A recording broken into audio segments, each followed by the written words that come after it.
The weekend was clear and the weather perfect. Four friends, Jake, Mia, Ryan, and Zoe, had a plan. A plan to escape the concrete jungle, to trade the city's noise for the symphony of nature, to swap the artificial lights for the glow of a campfire. It was a plan born out of a shared love for the outdoors and the thrill of adventure. A plan that would take them to a secluded spot near a lake, surrounded by the whispering woods. Jake was the practical one, always prepared with a plan, a map, and a compass. Mia was the brave one, never afraid to take the path less traveled. Ryan was the funny one, his jokes and laughter contagious, while Zoe was the curious one, always up for a new adventure. Together, they made up a quartet of friends ready to take on the wilderness. The camping gear was gathered with enthusiasm. Tents, check. Sleeping bags, check. Food supplies, check. Flashlights, check. The excitement was palpable as they loaded up their car, anticipation coloring their conversations. The drive to their chosen spot was filled with laughter and chatter, the city slowly disappearing in their rearview mirror. Upon arrival, the secluded spot near the lake was even more beautiful than they had imagined.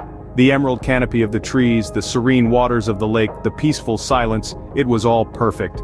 They set up their tents with practiced ease, each one contributing to the task. The campsite was soon ready, their temporary home in the heart of the woods.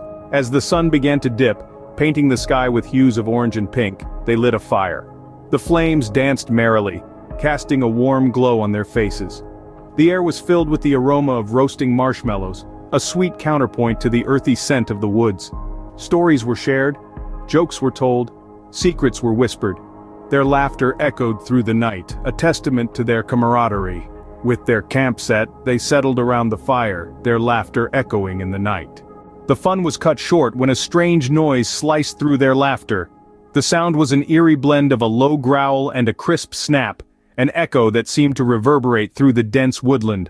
Their cheerful banter ceased abruptly, replaced by a chilling silence only broken by the crackling of the fire. Four pairs of eyes exchanged glances in the firelight, each mirroring a mix of confusion and concern. "Maybe it's just a deer or something," Jake suggested, his voice laced with a forced casualness that did little to mask his uneasiness. Ryan, ever the joker, chimed in. "Or maybe it's a bear," his words hanging in the air with a sense of foreboding. Zoe's laugh was more of a nervous giggle as she added, "Or maybe it's a serial killer." Mia, the practical one, quickly dismissed their speculations. "Stop it, you guys, you're freaking me out."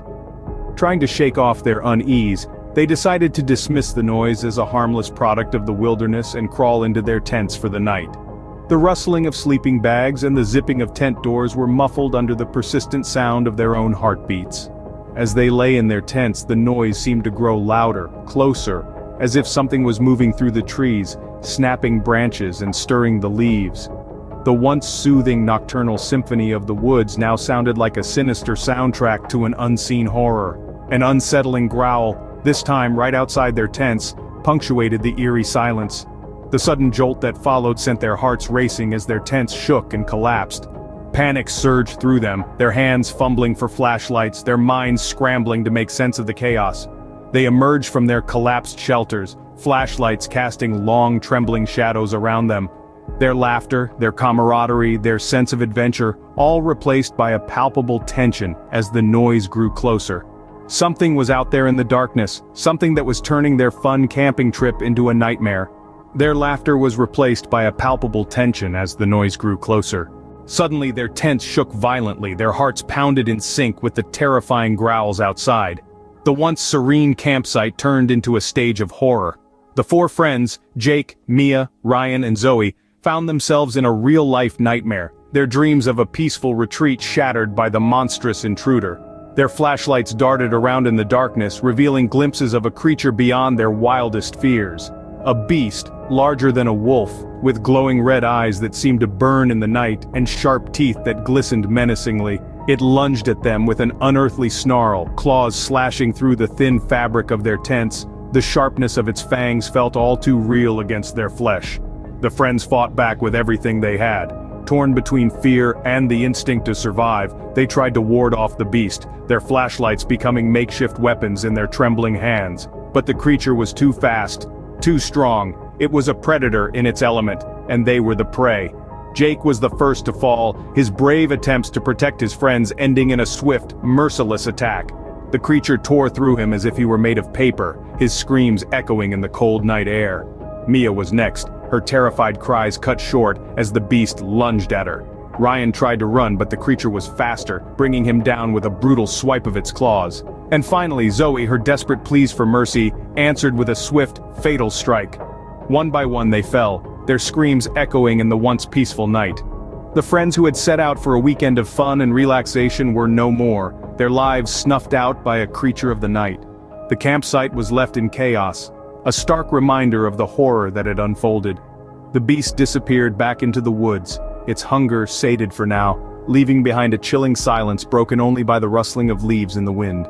The creature, satisfied, dragged their bodies into the darkness of the woods. It was a scene of savage triumph, a chilling reminder of nature's raw and untamed power.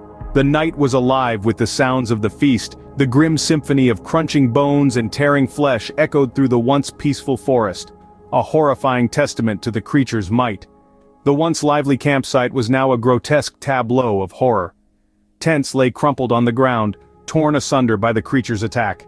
The fire pit, once a source of warmth and comfort, was now cold and lifeless, its embers scattered chaotically, reflecting the chaotic aftermath of the attack.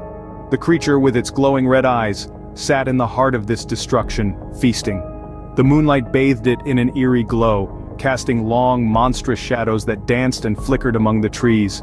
Its sharp teeth gleamed as they tore into the remains, a gruesome spectacle that would have frozen the blood of any onlooker. As the creature feasted, the forest seemed to hold its breath, the usual night sounds silenced by the spectacle of raw survival.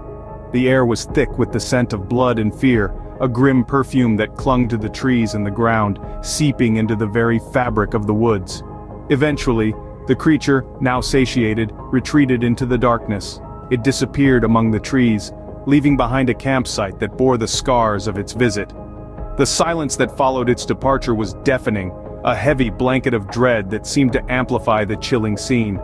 The campsite was left empty, a chilling testament to the horror that unfolded. The remnants of the night's events were scattered around, a ripped sleeping bag here, a broken flashlight there, a trail of blood leading into the woods.